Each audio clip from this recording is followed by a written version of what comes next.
Hey guys, Ramsey here. Welcome to another video. Today we have a family portrait, and it's actually going to be a ranked family portrait on the house of Tom Ford. And I've done many of these ranked family portraits. So far we've done Amouroud, Roja, Creed, Guerlain, Dior, YSL, Chanel, Frederic Malle, Bortnikov, Hermes, and Givenchy. And so there's still some standout brands I haven't ranked yet. For example, have not ranked my Arige Ladores, and of course Tom Ford. So today we're going to knock out the Tom Ford ranking, and it's going to be a top 10. Technically it's a top 11, but people like round, easy numbers to remember, so we'll call this a top 10. And before we get into it though, I do want to do scent of the day, as is customary at Channel Ram, and today I wore something absolutely outrageous. And I am caked in this stuff, absolutely caked in it, and it's glorious. I mean, honestly, one of the best fragrances ever created, ever, of all time. It is Guerlain's Mitsouko. I believe this is a vintage 80s. I'm not 100% sure, but I think this bottle style was around in the 70s and 80s, and I ended up getting 3 of these, okay? And I think they're about 15 mils each. The other ones actually have the stickers and full presentations and stuff like that. But I prefer to spray my fragrances. So I did a little bit of a madness, and I decanted this, and I've been spraying it all day. It's so good. I mean, honestly, like I said at the beginning, one of the best fragrances ever created is Mitsouko. It is just, as a Chypre lover, and Chypres are like my you know, everyone sort of has their preferred fragrance style that they just instantly gravitate to, like it just clicks with them, right? Some it's fougères, some it's aquatic, some it's oud, some, you know, for me it was Chypres. Instantly it was Chypres. And, you know, wearing this to the office today, oh, I mean, I felt like an absolute rock star wearing this. I was just in and of course I was caked in it because I was spraying this stuff on, and so I'm just in a cloud of Mitsouko today. Created in 1919 by the great Jacques Guerlain. You know, that floral, citrusy. It's known for its peach note. And there definitely is. You get that, you know, peachiness. It's very fleshy. And yet the way that the flowers sort of blend with the spices, and I believe there's a brilliant note of clove in here. If you're sensitive to clove, it might put you off, but for most people, I think it's easy to sort of just smell it within the context because everything is so brilliantly blended. I mean, I remember listening to Sultan Pasha, who finally reached out, by the way. I know I told you guys on the channel like 6 months ago that he had reached out on Instagram and said, "Hey man, I was really taken by your review of." He did a fragrance with the great Russian Atom, and it was called Civet de Nuit. And he said, "I really like your review of Civet de Nuit. I want to send you some stuff to smell because you've never smelled the rest of my work." And I was like, "Absolutely, that would be an absolute honor." And he's been so busy like working on trying to make sprayable attars that, you know, time just got away from him, and he reached back out and he said, "Ramsey, I'm finally going to send you some stuff." And I was like, fingers crossed. I can't wait to smell more of your work. So the Sultan Pasha is going to send some stuff my way, which is a blessing and an honor. But the reason I bring him up is he tells the story of actually going to the Osmotek and smelling like the original formula of Mitsouko. And he was like, it was almost like a religious experience. Like I had to go into the corner by myself. So I'm there with a group of people, right? And everyone else is talking and having a good time. And I like just wander off into the corner where I'm just hoarding this vintage Mitsouko strip, just smelling it, trying to take in every second, every smell. And I know exactly what he means. This is exactly how I was wearing this today. You should have seen me at work. I was just eating my hand. So even though this is marketed towards women, guys, if you're a guy and you love perfumery for the sake of art and perfumery, if you have not smelled Mitsouko, even the new versions are good, but the vintage, out of this world. And if I ever, you know, if I ever get brave enough, one of these days, maybe I will do a comparison video between my EDP, Extrait, and my like cologne. I've got a cologne, and I think I have an EDT too. I may have all 4. I may have the EDT, EDP, the Extrait, and the cologne. So maybe I'll do like a Mitsouko through the years videos for you guys. But that's what I wore to work today. That's what I'm caked in right now. Oh, and that oak moss in the base, that mossy chypre structure. I mean, it's mind-melting good. And it's got this unbelievable labdanum note that just really, that resinous side of it comes out. There's so many bits to this, you know, so many like twists and turns. That's why I love chypres, because they're complex. And they give you a lot to smell. So, anyways, Mitsouko by Guerlain, the vintage Extrait was my scent of the day today. Just a treat to wear, honestly. And when you have a big collection, this is something I've been thinking a lot about lately. You know, when you have a big collection, what drove me to wear Mitsouko today is yesterday I tested something. I wore it to bed. And I have a decant of this, so I know what it was like, but shout out to Jeff, who very kindly sent me a free bottle of YSL's Tuxedo. And I wore it to bed last night, and it was exactly as I remember it. I'm not the biggest fan of this, but I will do a review. I think it gets better into the dry down, but the top is just like this cakey, you know, almost like doughy, cakey, vanillic sweetness that just really put me off, and it made me so mad last night. I was like, I'm just going to wear one of the all-time greatest fragrances, and I went for Mitsouko for today. So that's how that basically came about. But, you know, when you have a big collection, especially once you get over 365 bottles, which is, you know, your one fragrance a day, let's say you wore a different fragrance every day, it would take you a whole year to wear the same fragrance. Again, think about that. So whenever you get a big collection, once your collection starts to swell, and you become a collector and a connoisseur, you basically have two choices. Number one, just accept the fact that things are going to sit on your shelf. There's no getting around it. You cannot get around the fact. If you have a big collection, things will sit on your shelf. Or number two, you have to sell stuff off. You have to sell stuff off. You have to take the Rich Mitch approach and get rid of the stuff that you're not wearing, or that you know, maybe like but you don't love, so you can wear your loves. And, you know, I kind of have, since I hardly ever sell anything, I've pretty much taken the first approach where I understand stuff is going to sit around, but if it's there, if I want to grab it or revisit it, or if someone asks me a question or something like that. So anyways, just a little side ramble there.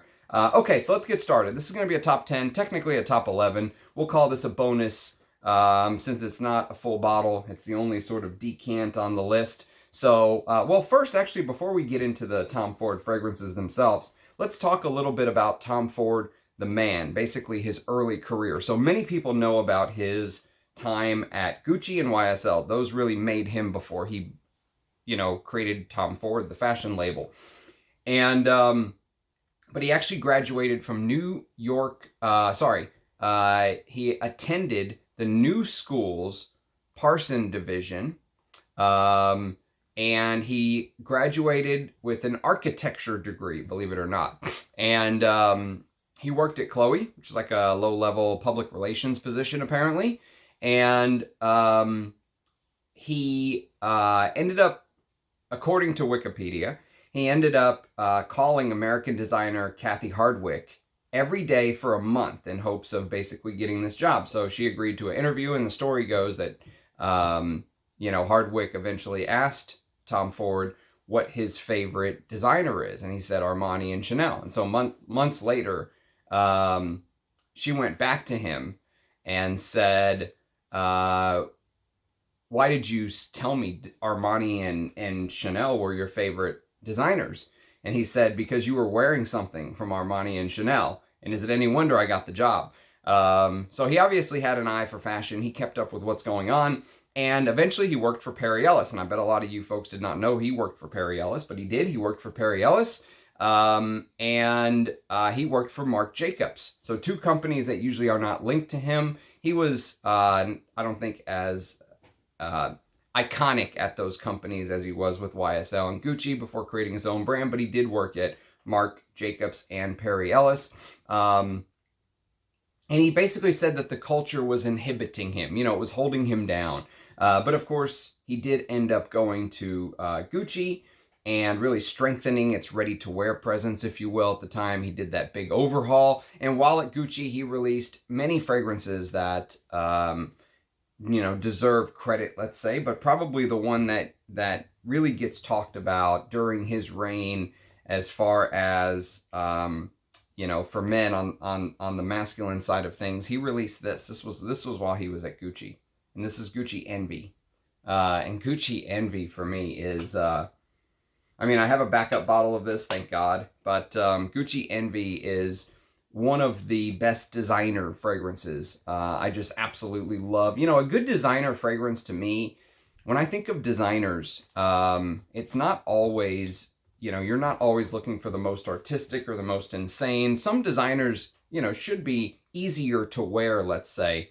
Tom Ford's creations on the designer side of things, they had this ability to be easy for the average person to digest, but thick enough, you know, dense enough for the frag head to really get into. You know, they were detailed, but they were also easy enough for the average person to like and enjoy. And that's sort of how I would describe Envy, because it has this amazing woody rosewood note, which he will come back to rosewood in Oud Wood, which was a huge release for Tom Ford. It really made the brand, or one of the things that made the brand on the perfume side. And we'll get into his heralding of oud into the fragrance, into the Western palette, if you will. This is like this woody, spicy, oriental style masculine fragrance with a fantastic note of ginger. The ginger in the top just adds this unbelievable energy, this sprightliness, this freshness. You know, ginger really freshens up. It has this habit of freshening the other notes around it. So even though there's heavier, there's, you know, herbal coriander and pepper and stuff like that, the ginger just sort of keeps everything fresh. It cleanses the other notes, if that makes sense. Kind of like ginger cleanses your palate when you eat sushi. It also has this cleansing feeling, this freshness to it. And so I think this was easy for the average person to digest, but it was also very deep and rich and complex, and it had this leathery, you know, oriental dry down. So this is something that had his name all over it. This came out in 1998. And then whenever he went to YSL, of course, he actually had a couple big releases, but a few that I'll highlight. One for me is YSL's Rive Gauche, probably one of the best barbershop fragrances ever made. He worked with Jacques Cavalier, who he will work with again for his own brand later on. But Jacques Cavalier created Rive Gauche pour Homme, which this does go for crazy money in the aftermarket. I would say, if like me, you know, you could find a bottle for $100 or less, I'd say it's okay to go for, but don't pay $200-300 for it. It's just not worth it. You know, there are other barbershop fragrances that you can buy. This is the 2003 version. So this is, you know, while Tom Ford was still at YSL, obviously. And Jacques Cavalier made this lavender and star anise and rosemary. It really feels like a fougere with that shaving foam. You know, imagine like literally you just took, like, this was a shaving foam can and you just took it and sprayed it, and the shaving foam, you know, kind of grows. Because you're not using that disgusting gel, you're using proper shaving foam, right? That's the feeling. Discontinued, goes for crazy money, a good fragrance, but is it worth $300? No. Is it worth $100 or less for 75 ml or more? Yeah, I think they have 75 and 125 ml bottles or something. But he was there for Rive Gauche pour Homme, and probably the one that really ended up I think, putting him on the path to ultimately creating Tom Ford is this. And this is, of course, YSL's M7. And this is the original M7. They also re-released this in 2011 under M7 Oud Absolu. That's also a really good fragrance. You can see the notes on the back of my bottle because it's a tester. So you can see Oud, Bergamot, Vetiver, and Amber. And that's pretty much the only notes that are listed for the fragrance. But I really like M7 because it has this sort of cola-like vibe to it.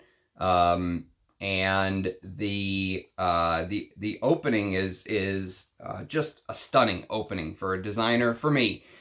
And the newer version, while it's still really good, they've added some other things that you know, change the fragrance a little bit. It doesn't have as much of that cola opening, which I really like. But this was, to many people, they say that this was the first introduction to westernized oud, if you will, because this is a, YSL, French fashion house, and here they are doing an oud fragrance in 2002. And apparently this flopped, okay? This did not do very well. They couldn't give it away at discounters for 20 bucks after this was discontinued.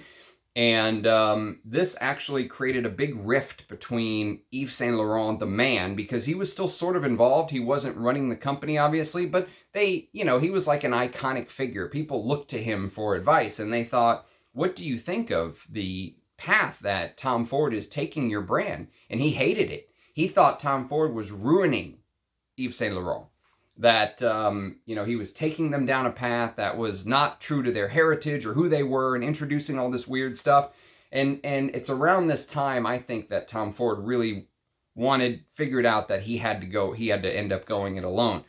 And so this got discontinued. Of course, the rift between Yves Saint Laurent, the man, and Tom Ford became basically too much. They couldn't coexist and work together, and so Tom Ford ended up leaving, ultimately with plans on founding his own house. So just a little bit of backstory. Now, there is a professor out there, Professor Michael Edwards. He's a huge name in the fragrance game. He runs like a fragrance database. Him and his team run an online database that you can find fragrances, and but it is you have to pay for it. And I think it's mostly made for insiders and companies and stuff like that.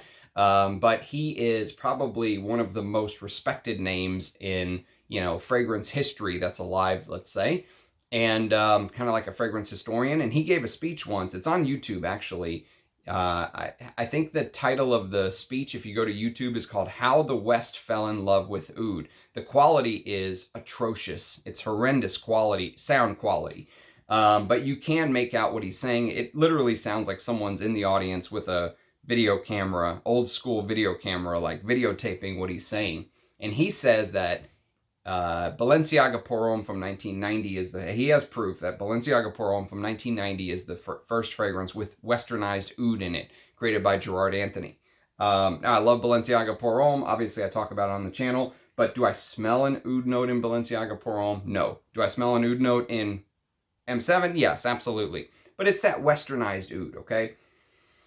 And this is sort of, this is the spark of a trend that's really going to change the industry. And so at the forefront of that industry, it ended up being Oud Wood by Tom Ford. So we'll talk about Oud Wood in just a second. But let's do the honorary mention first before we do this ranked top 10 Tom Ford countdown. So the honorary mention, something I will not be getting a full bottle of, but I will review it for you guys because there's a lot of love for this fragrance in the community. It actually is one of these hype beast fragrances, if you will. It was created by Sonia Constant in 2015, and it's called Tom Ford's Noir Extrem.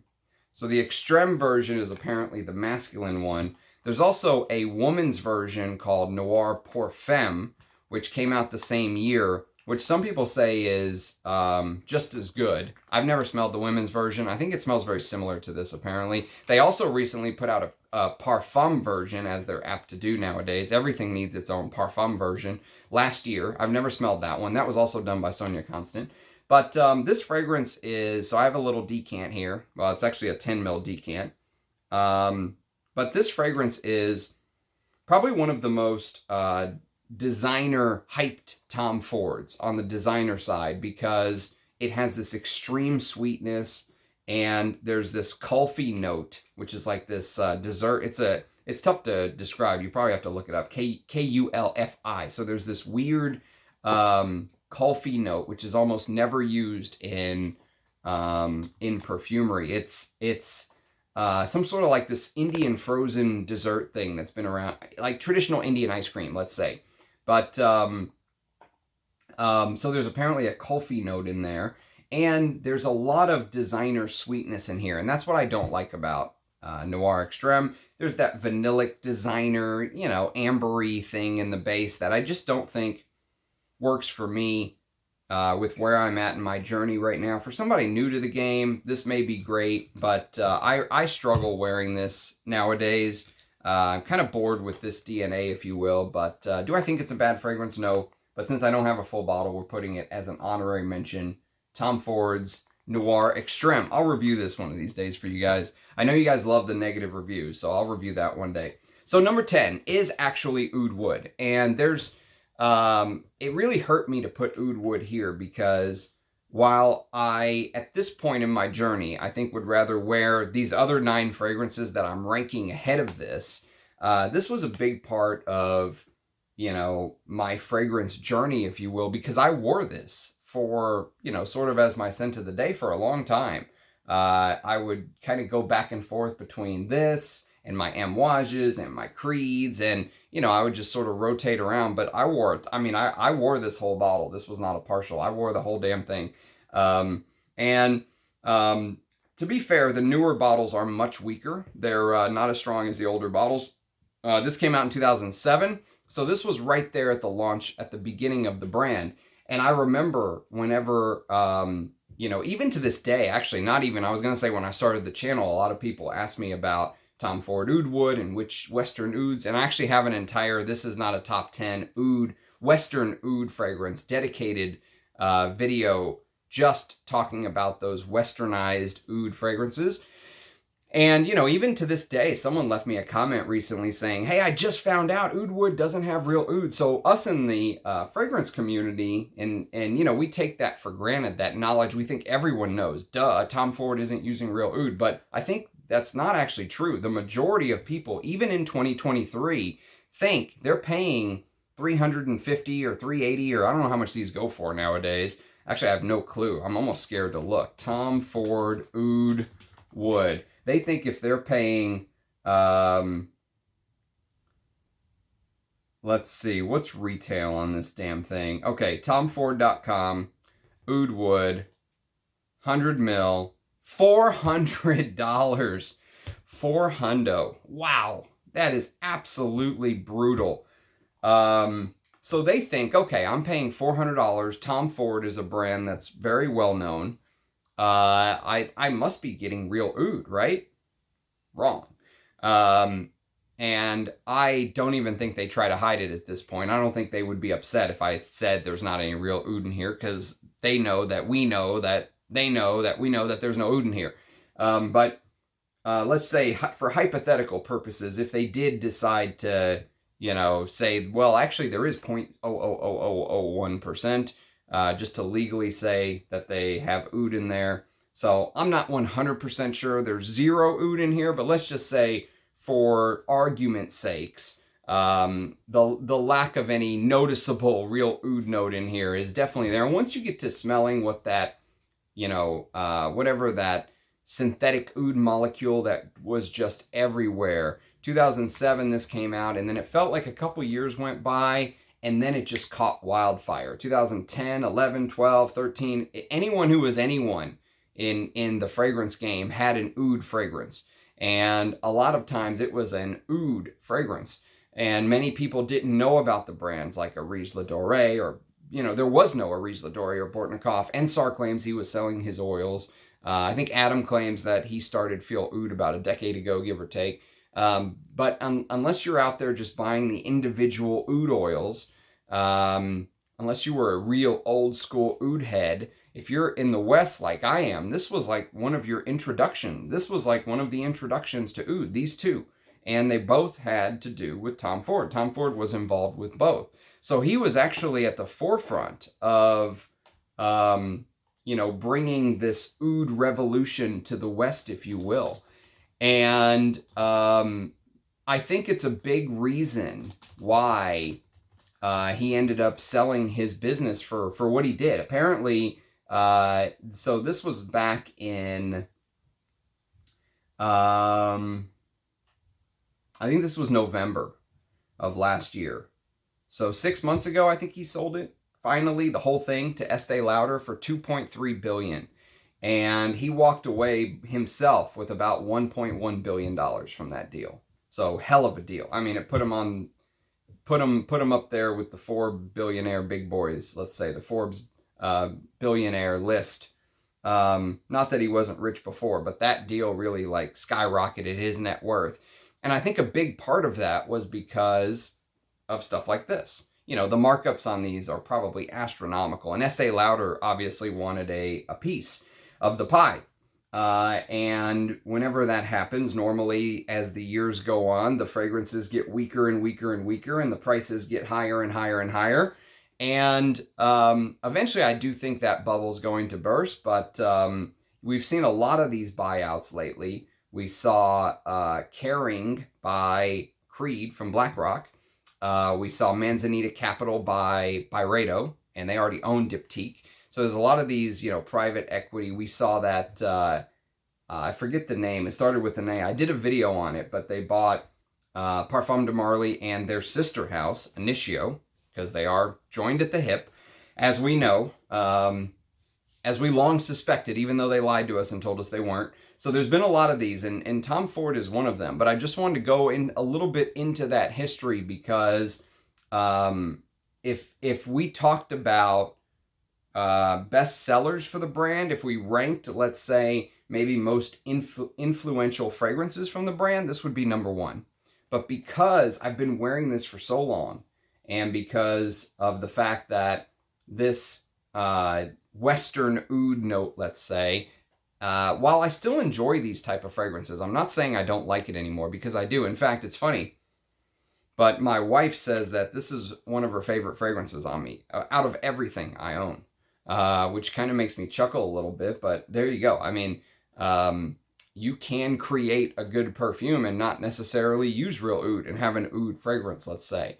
But as your nose matures and you start to learn about the real ouds, you want what Ensar and Bortnikov and Arige are offering and stuff like that, and Agar Aura, right? And so that's the reason this is at number 10. I almost felt like I have to explain myself, because it's not necessarily, I'm not putting the fragrance down. I don't think if you like this that you have bad taste or anything like that, because this is all subjective anyways. You only smell with your nose, I only smell with my nose, right?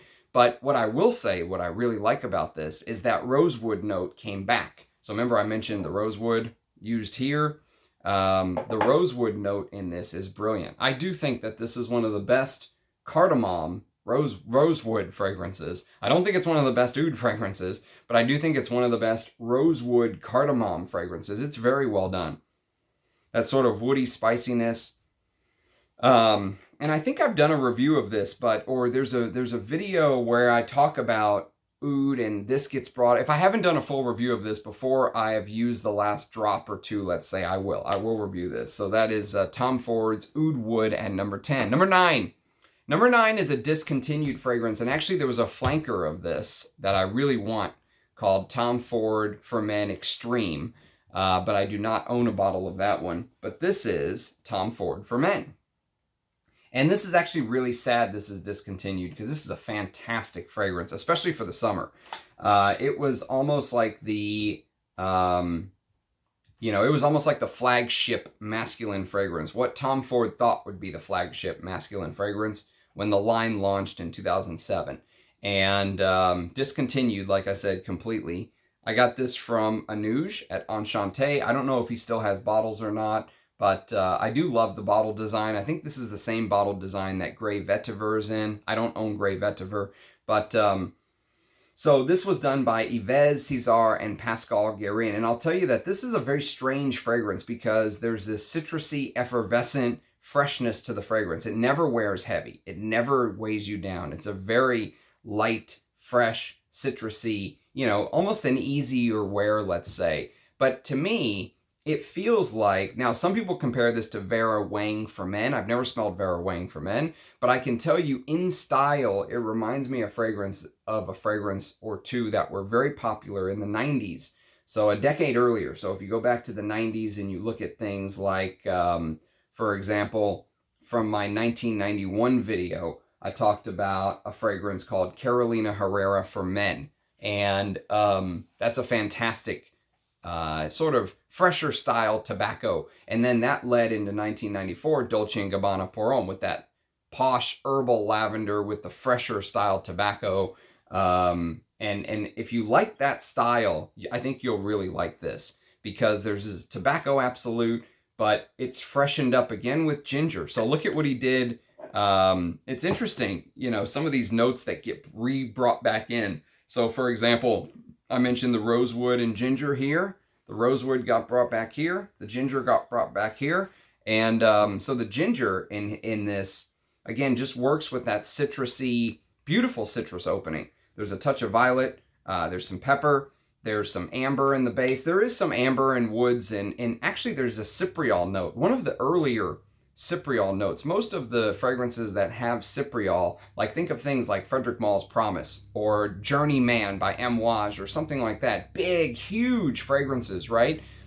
The cypriol in here is just part of that base. It's just part of that ambery, woody, patchouli, oak mossy base. It doesn't make it seem like a huge Middle Eastern style fragrance. And that's what's special about this. This actually shines in the heat in summer to me. So Tom Ford for men, sadly discontinued at number 9. Number 8, and this just goes to show that just because something is discontinued and rare does not instantly make it the best.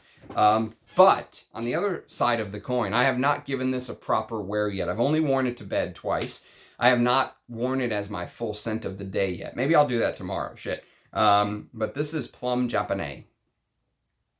So Plum Japanese comes in at number 8 for me, partly because I just don't know it well enough to put it any higher.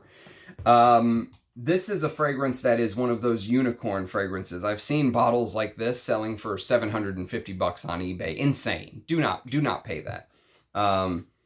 But this is a Jan Vasneer creation, and he's a perfumer who, in my eyes, I think he does really good work. He did Moschino's Toy Boy, which I do think is a good fragrance, even though it's cheap. It's price cheap. He did a bunch of Tom Fords.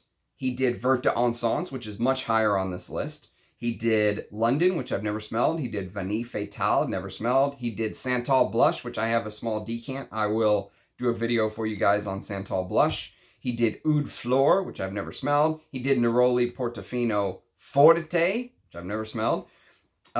He did Vert de Fleur, never smelled. So he's done a ton of Tom Fords. Costa Azura Aqua, never smelled. He did the Parfum version of Black Orchid, which I have a sample of Black Orchid, the EDP, so I'll review that for you guys one day. He did Velvet Orchid, which I've never smelled. So he's done a ton of Tom Fords, let's put it that way.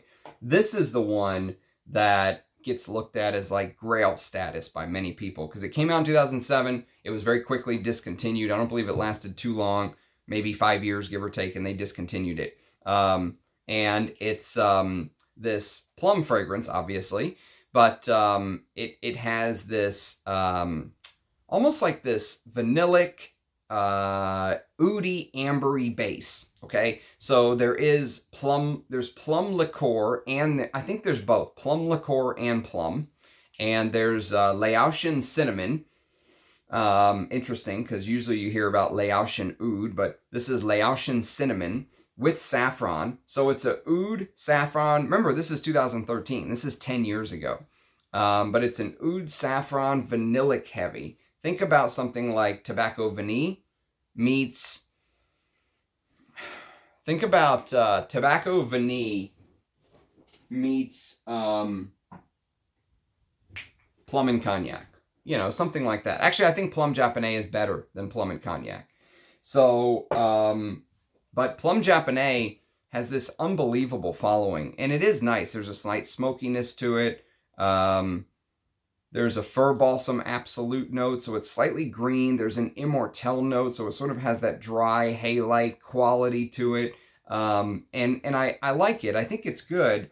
I haven't, wearing it to bed, nothing has grabbed me yet that said this deserves its spot as, one of the private blends that people just go crazy for. It's good, but, I haven't really fallen in love with it yet. Maybe when I wear it as my scent of the day. But that's the reason why that is at number 8, Plum Japanese. Number 7 is the aforementioned Tobacco Vanille. Now, I have a little bit of story with Tobacco Vanille. This is a 30 mil. This is the only 30 mil in my collection. All these other ones are 50s or 100s.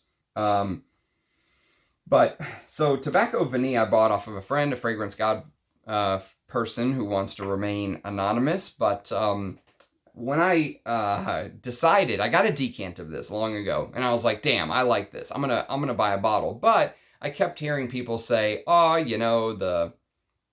Plum Tobacco Vanille is overpriced and overrated. Just get one of the clones, if you will. They're better and all this stuff. So I ended up buying two. I actually bought Tobacco by Franck Boclet, which is okay. It's not bad. It's just, you know, it does some different things, let's say. And I bought Amouroud Oud Tabac.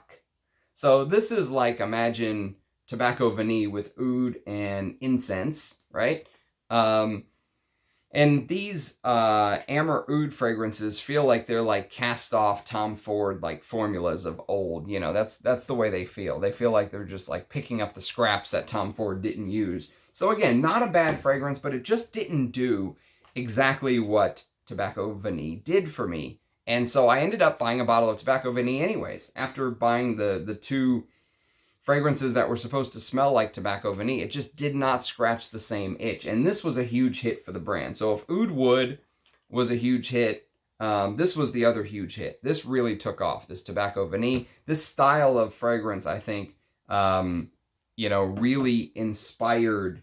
If you like stuff like Tobacco Vanille, I mean, you could almost make a correlation all the way to even modern niche stuff like Sundowner. You know, there's a slight feeling of Tobacco Vanille and those type of fragrances. You could add Parfum de Marly Harried. The whole Parfum de Marly almost DNA feels like they took a page right out of the Tom Ford Tobacco Vanille type playbook. With that gourmandy, vanillic, resinous. There's a cacao note in here, so it's slightly dusty, creamy, you know, chocolate feel with the tonka, and of course the dried fruits. The dried fruits really keeps it classy. And for some reason, even though that this is sweet, my brain doesn't see this as one of those disgusting, sickly, sweet fragrances. Like, I actually really enjoy wearing this, and I like this much better than the two, let's say, clones or inspired by fragrances I mentioned earlier. So Tom Ford Tobacco Vanille comes in at number 7. Number 6. Number 6 is the newest Tom Ford addition to my collection. This is from Hari, so thank you, Hari. And this is Ombre Leather. So Ombre Leather 2018, I should point that out. This is the one you can just go into Sephora and buy, let's say. And this is a really good fragrance. And as a leather lover, you may be asking yourself how this is not higher. And the reason is that there's another leather that I like much more that I think really inspired Ombre Leather. I would love to own a bottle of Ombre Leather 2016 when it was in the private blend. Some people say there are differences between the, you know, designer release versus the private blend, let's say. But Ombre Leather 2018, Sonia Constant, again, she was the perfumer for Noir Extrem. So she also made Ombre Leather.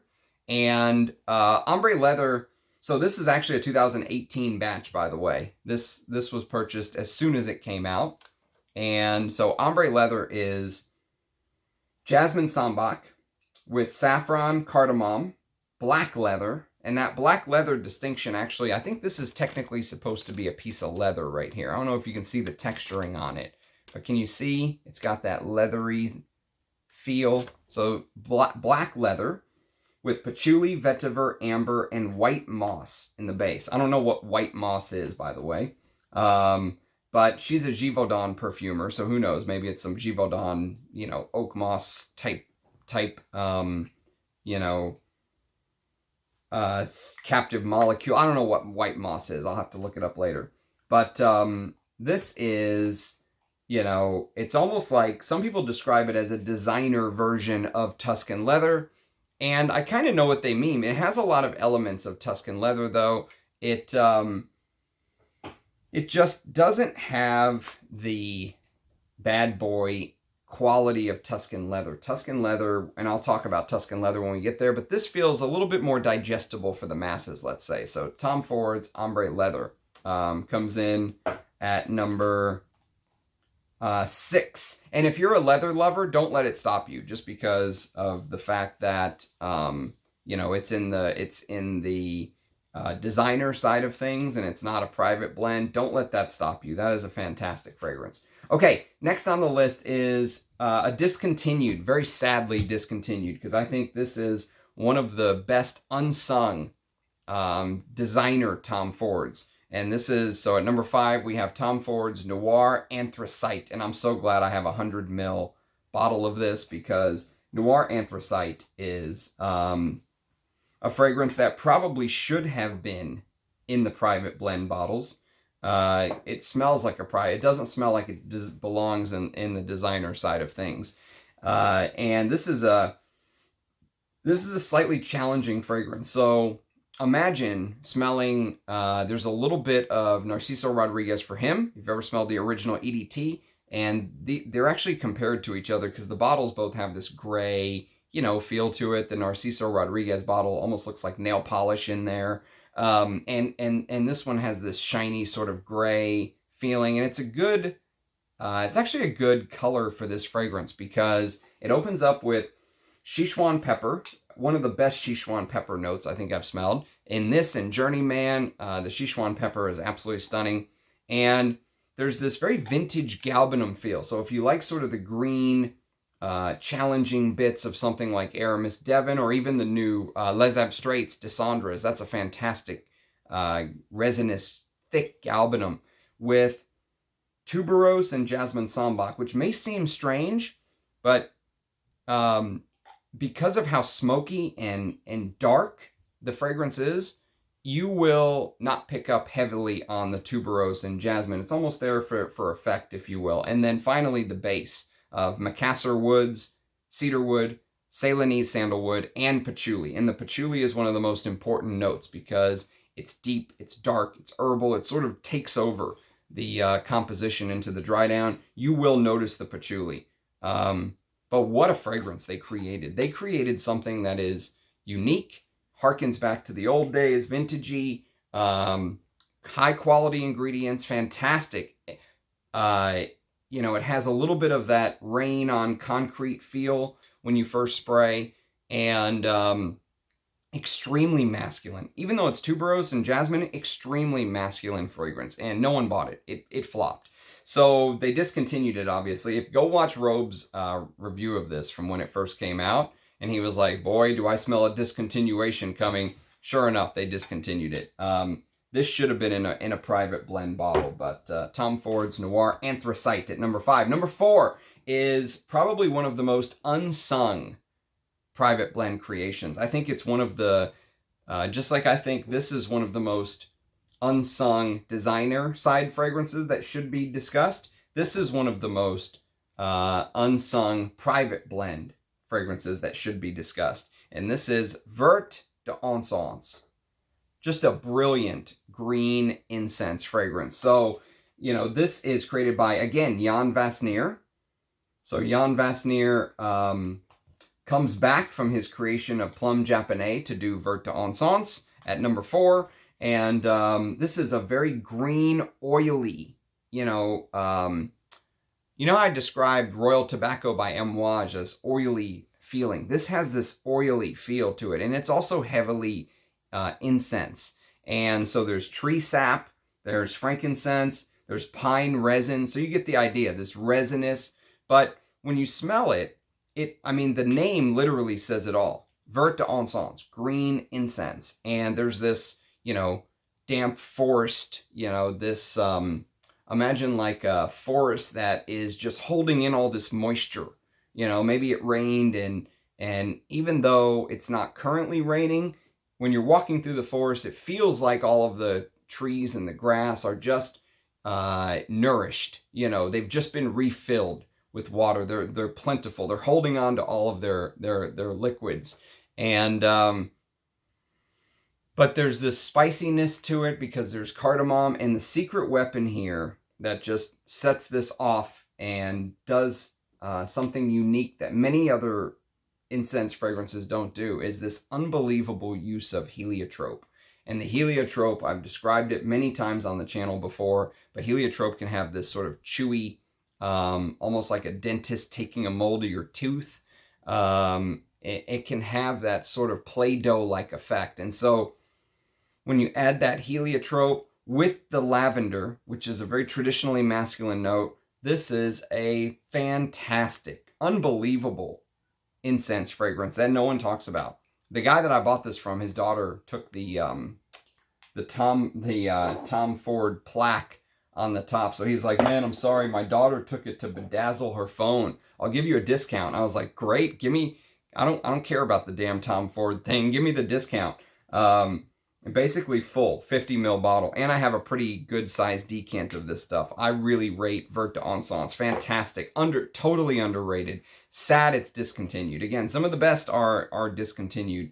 So we've talked about 4 already that are discontinued. Tom Ford for Men, Plum Japanese, Noir Anthracite, and now Vert d'Encens. So sad to see those go.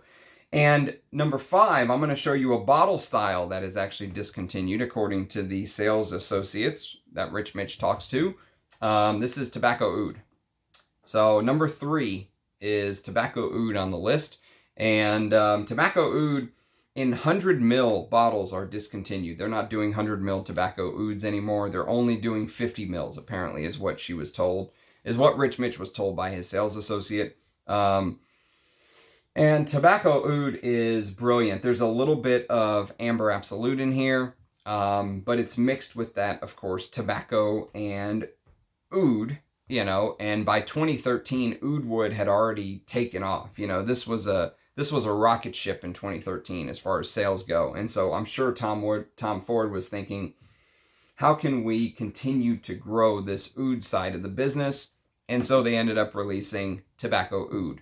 And this is actually an older bottle. You can tell the older bottles have this golden right lettering. And Tobacco Oud is oud patchouli, sandalwood, and tobacco.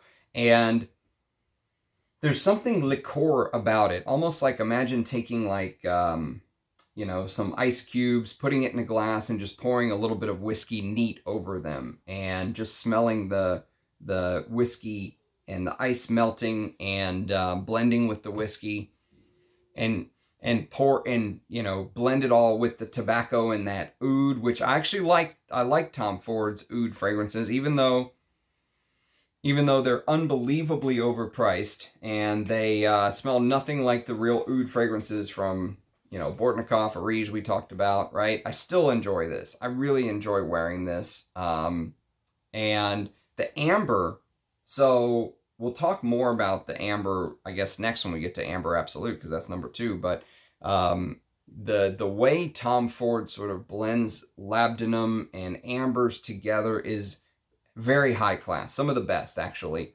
And so whenever we move on to Amber Absolute, which we're going to do right now, I will tell you exactly what I mean. And so I do have to say, for Amber Absolute, which is number 2 on the list, I have to say thank you to Armando for finding me this bottle, or selling me your bottle, mate. Amber Absolute has been on my list forever, and it is a brilliant amber. In fact, if you know my taste, you know that I have consistently said, even to this day, that the absolute all-time king amber, no getting around it, is Ombre Sultan. This is the number 1 amber fragrance for me, and until Amber Absolute, I would say I have yet to find an amber that is as elegant and well-made and wearable, and all the different things that make a good amber a good amber. Of course, I have amber fragrances that are more animalic. I have amber fragrances that have oud in them and all these different things. But, you know, just an out-and-out, proper, well-done amber. Amber Absolute is probably the only other fragrance in my collection that could potentially one day dethrone Ombre Sultan as my favorite amber fragrance. I did a ranked, this is not a top 10 amber video. If you want to see what my favorites are, go check that out. But Amber Absolute, it's a shame this is discontinued, because this is a brilliant amber. And then, to make my luck even better, Hari found me a backup. Now, this one's only half full, but I've got now, I don't know, what's that? Say 20 ml and let's say 50. So 70 mils of Amber Absolute. Over the moon. Absolutely in love with Amber Absolute. I've worn this as my scent of the day. So I feel like I know the fragrance a little bit. There's a little bit of this smokiness, this incensey you know, and I really like the way that the labdanum and the vanilla and the base all plays together. You can smell bits and pieces of Sahara Noir. Sahara Noir is a Tom Ford. You know, if you said Ramsey, you can have one Tom Ford that you don't already have in the collection, it would be Sahara Noir, hands down. The 100 mil of Sahara Noir, or whatever it is. I actually have a video on it. Someone sent me a decant, very kindly sent me a decant of Sahara Noir, and I did a video on it, and I really, really rate that fragrance. Sahara Noir would be a lovely capstone on my Tom Ford collection, but they're very hard to find and very expensive.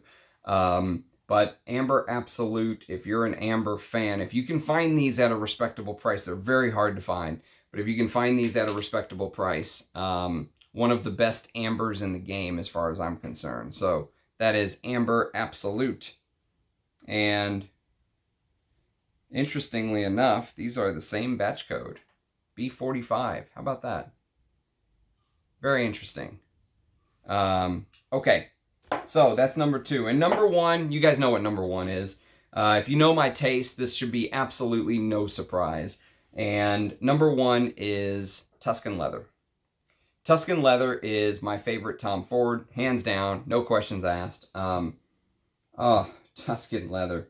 So Tuscan Leather is the bad boy fragrance. It is the, you know, when I think about this, I think of dingy pool halls, dimly lit bars, ashtrays that haven't been emptied for, you know, days. Let's say they're overflowing. People are putting out the cigarette on the butts of the previous cigarette, and then let's say they're burning the filters, and there's a little bit of a chemical smell to it. That's the saffron.